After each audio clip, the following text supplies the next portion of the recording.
We got this stove with all 3 burners working pretty good, but not the big one.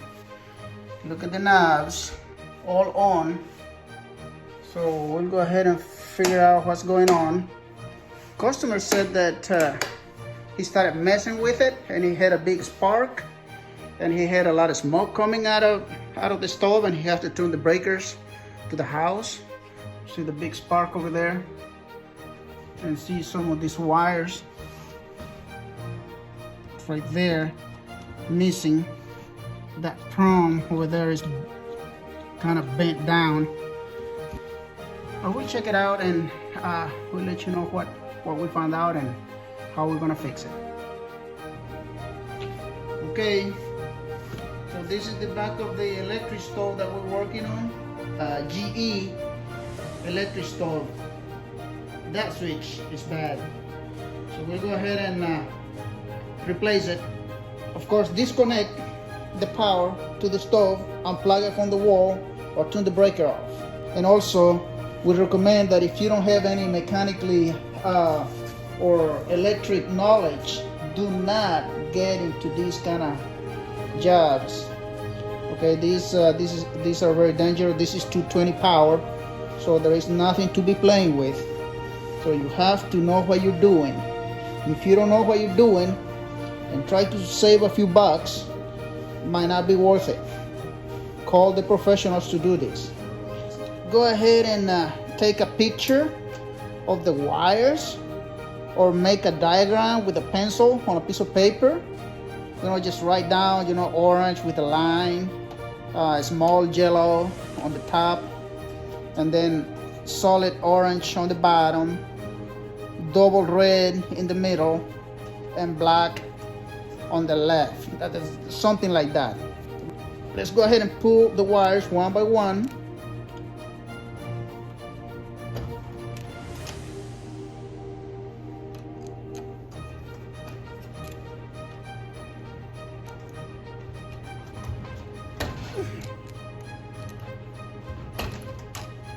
Okay, the switch is completely free.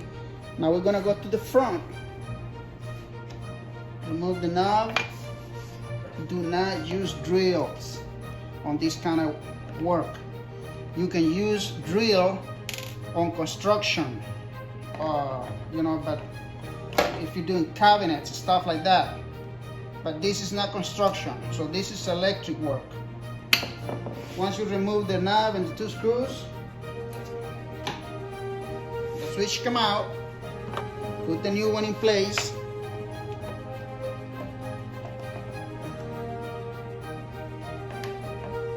Just get the screws nice and snug. Put the handle on, or the knob. Now we go to the back. Now remember the position of these wires.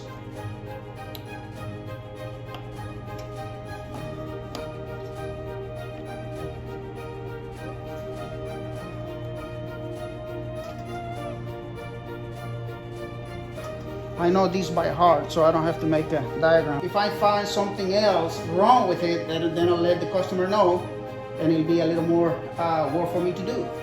We'll go ahead and check the oven.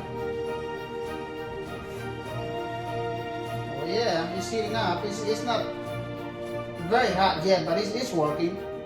So that's all we need to find out. That's all we need to know. Turn on the broil. This will be the upper heating element in the oven. Let's go check the broil, which will be upper. Yep, that's what we like to see. So now we know that everything is working good. One more thing we're gonna check is the oven light, all the way to the corner, right there. So we're gonna make sure that works. And if it doesn't, then we'll fix it, or we let the customer know. Oven light.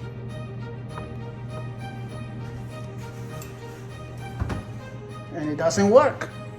So we're gonna have to fix that.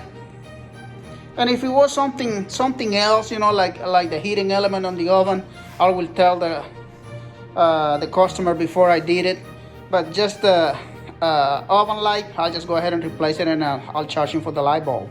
So pull that down, take the cover off, and unscrew the light bulb like that.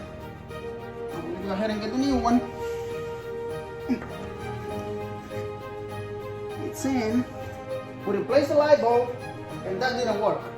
So now this is the time to call the customer.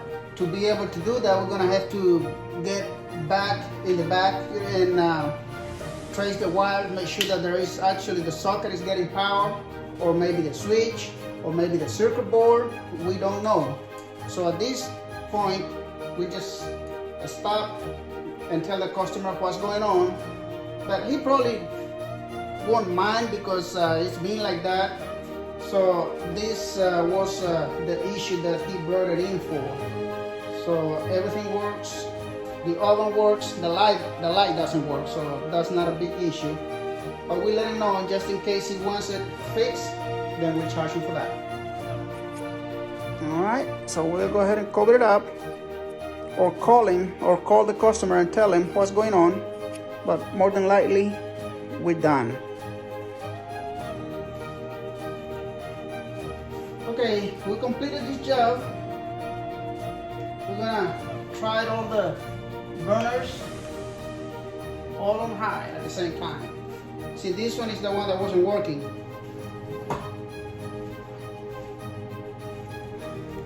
Look at that. That's what we like.